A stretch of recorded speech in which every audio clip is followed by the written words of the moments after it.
My name is Casco Zero Vlogs, and today we are going to be talking about what's trending on Twitter, right?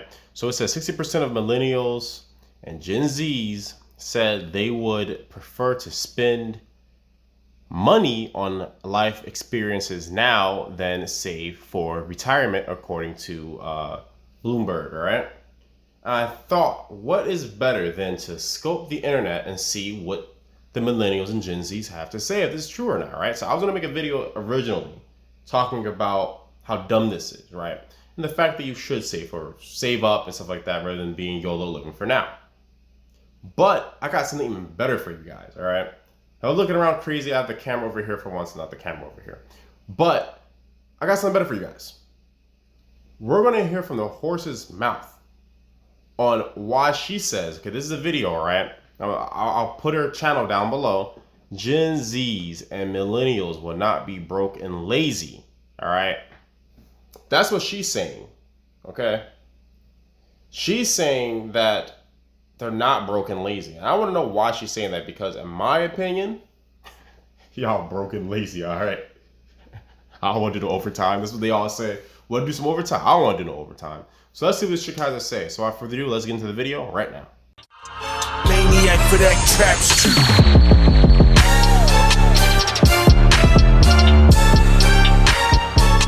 So recently, all over Twitter, there was a tweet saying that 60% of a Gen Z would rather spend on experiences like concerts and movies and other stuff instead of saving for retirement. Unpopular opinion, I actually think it's the complete opposite, and Gen Zs are actually having a rough time in the short term, but in the long scheme of things, in terms of retirement, they're actually doing better than all the other generations.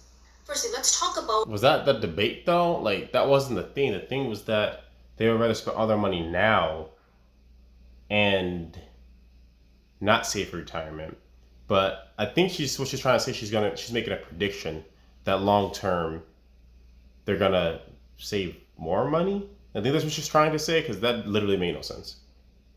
The short-term problems that Gen Zs face and what we can do to make sure that we don't fall into this. And that major thing is actually credit card debt. 53% of Gen Z actually rely on credit cards for day-to-day living expenses. That's true. And the APR of credit cards right now is at 20.33, literally the highest since 1991. Moreover, from the ages of 18 to 29, they are the highest rate of people that are behind on their credit. 1991. Moreover, from the ages of 18 to 29, they are the highest rate of people that are behind on their credit card payments. 8.8% were at least 90 days behind on their payments. The sad reality is this is actually up 8.5% from the previous quarter. At Credit Karma, zero Y'all is our got ads? favorite number. Yo, YouTube. Zero clouds, Nah, I know she's zero not mosquitoes, Carter, man. Why y'all putting zero ads interest on for her up to channel? That's 18. wrong. Y'all wrong for that. Moreover, the student loans payment will start in October, and 46% of people are not sure how they're going to pay these debts off. Therefore, will rely on more credit cards and other lines of credit to pay for not only student loans but everyday expenses. So wait, doesn't this hurt her case on what she's trying to say? Like, she has to make sense out of this. I'm curious now. Major thing that Gen Zs deal with is actually impulse buying. 51% of people cannot say no even when they know that they are impulse buying. Social media and showing how our life might be better as compared to our peers, or buying something that we really don't need just to appeal to more people, to show that you're rich even when you're not rich, is really contributing to the finances of Gen Z. She's spitting. And the sad reality is, even when they're flexing on social media, 77% of Gen Z and millennials need to depend on their parents for some expenses. Now, the solution... I do have to stop this for, fair use and stuff like that, to put some commentary on it. Because I don't know if she's a decent human being or not. But she's not lying, man. Unfortunately, for the black people, we don't have our parents to rely on. What is the solution? First and foremost, if you are into credit card debt, you have to get out of it ASAP, especially right now with these interests that are on your loans. It's too high. And it's just not worth it. So you definitely need to scale back and aggressively pay down these credit card debts. And if you are using these credit cards for your day-to-day living expenses, either you have to reduce your living expenses somewhere, cut back on subscriptions. Look, I want to know how you gonna make sense out of it. They doing better. Tell me how. Side hustle at this point, which is all honestly extremely sad. Extremely sad. And once you are out of debt, a lot of us believe that we need to travel now. Why wait in the future? What Isn't she validating the point though? Or what if our health is not at its peak for us to travel? So a lot of us do want to travel. Same with me. Like, I want to work, I want to invest, but also at the same time, I really want to travel. If I don't travel now, I want money. when the hell am I supposed to travel? This is why I really like Ramit Sethi. He says that you should spend more on things you love and cut back on things that are cooking Get to the point. home and reduce the amount of times you eat out. Instead of having Amazon, Netflix, and all of these. I mean, she's right. Like, I know that, but I want to know. You said they're doing better. How? On your experiences or things that you love. That way, you will definitely have a more balanced life, as opposed to just thinking that I just need to save all my money for retirement. You lose that drive, and I don't think that's a good way to live, and also not a good way for your finances, because eventually you just burn out. Like, you just don't see a light at the end of the tunnel. You just don't think it's worth it.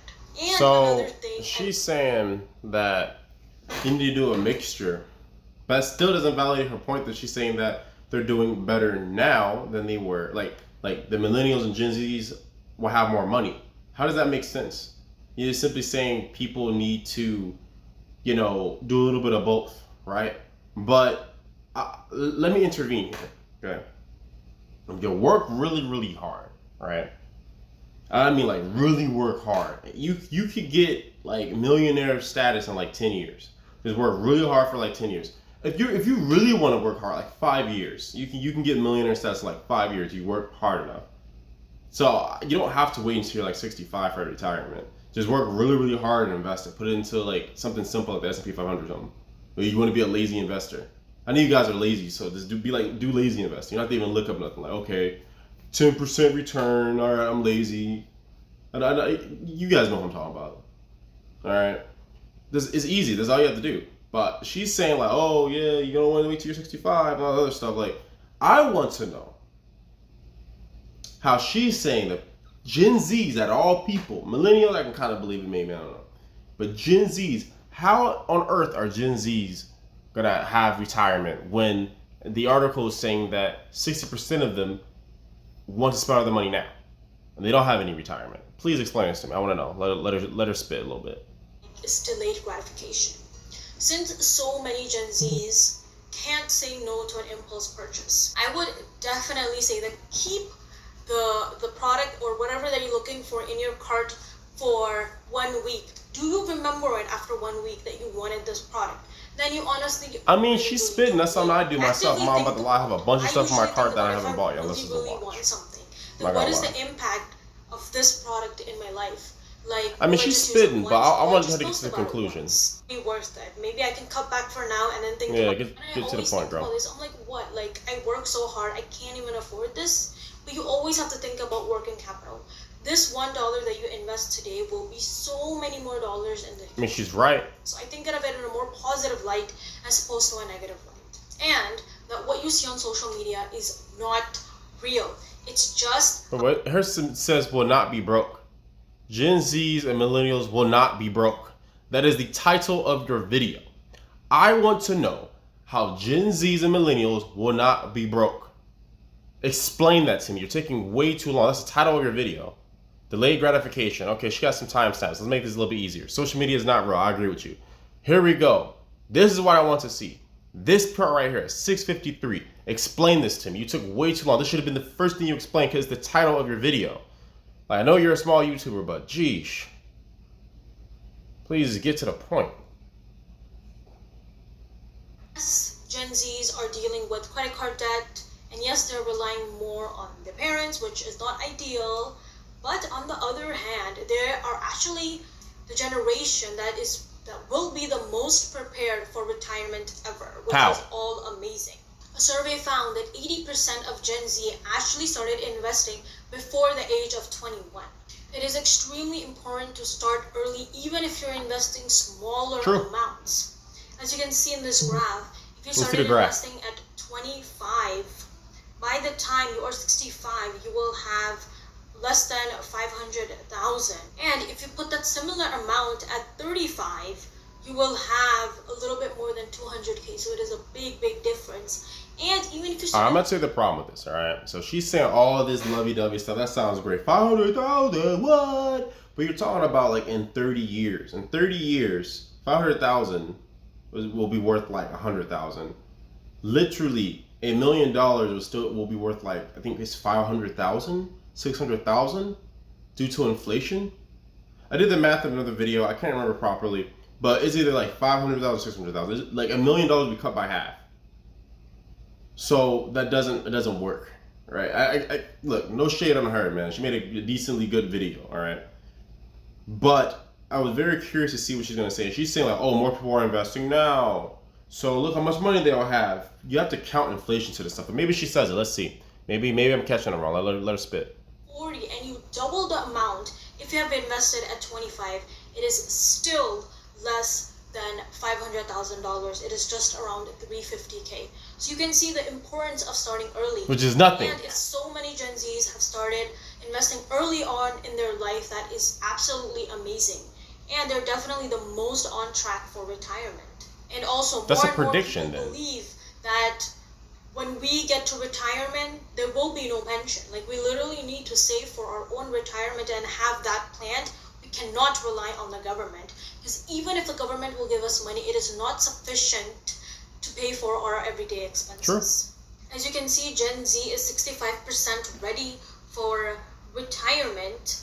And whereas for millennials and Gen Z, you're looking at 45 to 54%. Oh, let me see this graph, man. Hold up. Now prepared Americans are, or how prepared Americans are for retirement. I can't even read. I'm illiterate. Gen Zs, what is that, man? Hold up. I'm blind, guys. All right, I got glasses, but they're just for show. Gen Zs, 65%. The green, I assume, the green expect to be financially prepared for retirement. So Gen Zs is 65%. Millennials is 54%. Gen X, wait, who's Gen X now? Oh, the Gen X are right before the boomers? I don't know, man. You guys gotta tell me this stuff, dude. They got too many names for these people. And then not retired boomers. I mean, this could be real. This could be a real graph. 52, 45, 54. That could be real, but I mean, here's another really important thing. Just because you're investing doesn't actually mean you're making money, all right? Now, the majority of the Gen Zers, I know who they are at least, they invest in like cryptos and stuff like that, stuff that isn't like a solid investment. So you can't really say, oh, they're investing, so it's guaranteed retirement.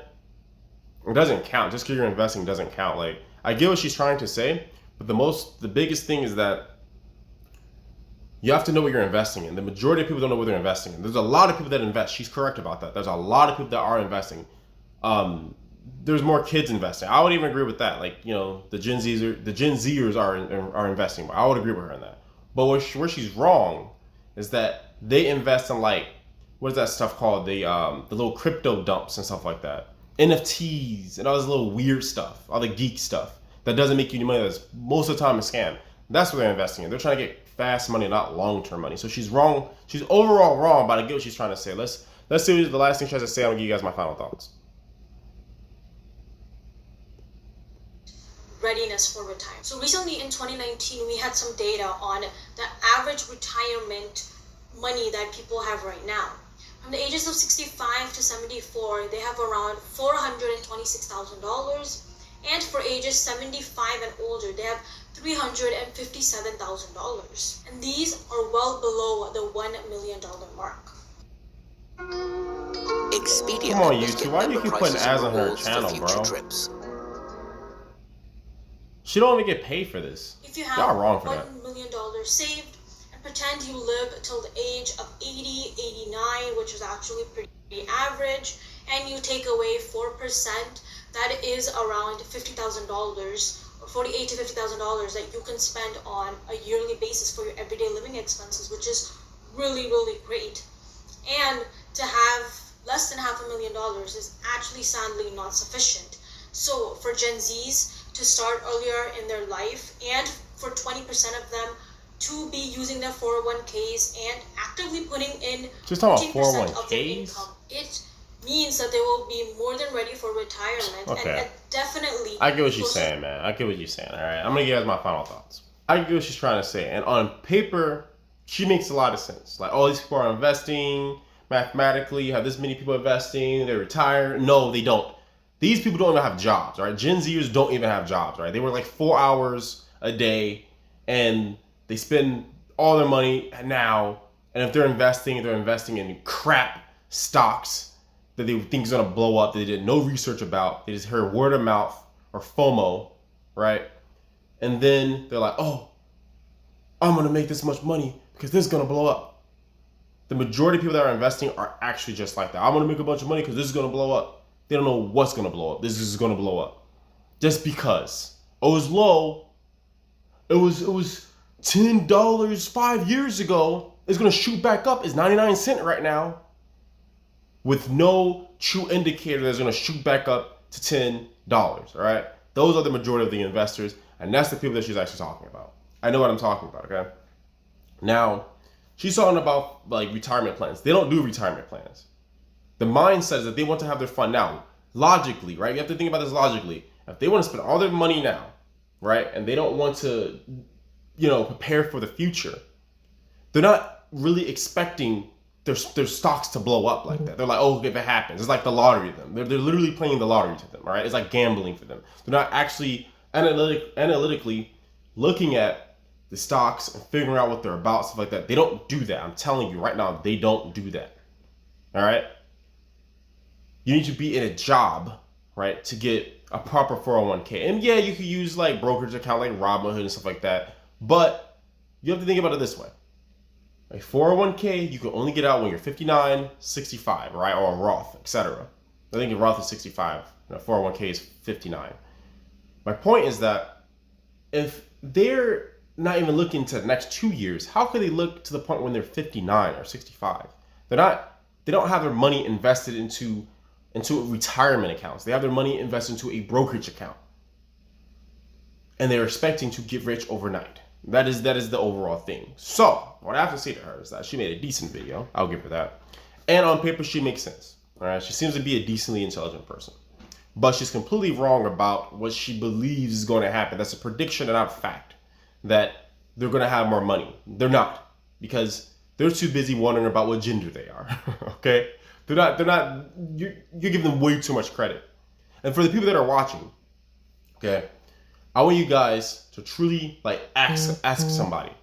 If there's so many Gen Zers that are investing, ask the people, what are you investing in? And they're going to tell you something stupid because I've done it myself. What are you investing in? I don't know why they did a split stock. What's a split stock? Oh, I just mostly invest in like blue chip companies, blah, blah, blah. You eat blue chips? They don't know what I'm talking about because they're stupid, all right? Overall, the Gen Zers are screwed. This channel is not about saving Gen Zers. This channel is about like mental improvement, all right? You do need to invest, but you only need to invest in one thing. I'm not gonna say all the investments that I have, but you need to invest in one thing. VOO, S&P, or VTI. That's all you need to do. That's it. That's all you need to do. All right? I want to know what you guys think. You guys think that the Gen Zers and the millennials are doomed? Do you think they're stupid? Do you think they're actually investing? Do you think what she's saying is true? Let me know in the comments below. But you guys are new to the channel. Make sure you guys like, subscribe, and comment. Help me get my video out there in this jungle that we call YouTube. Without further ado, and be it for the video. Remember, I'm not arrogant. I'm just confident, and thank you for watching.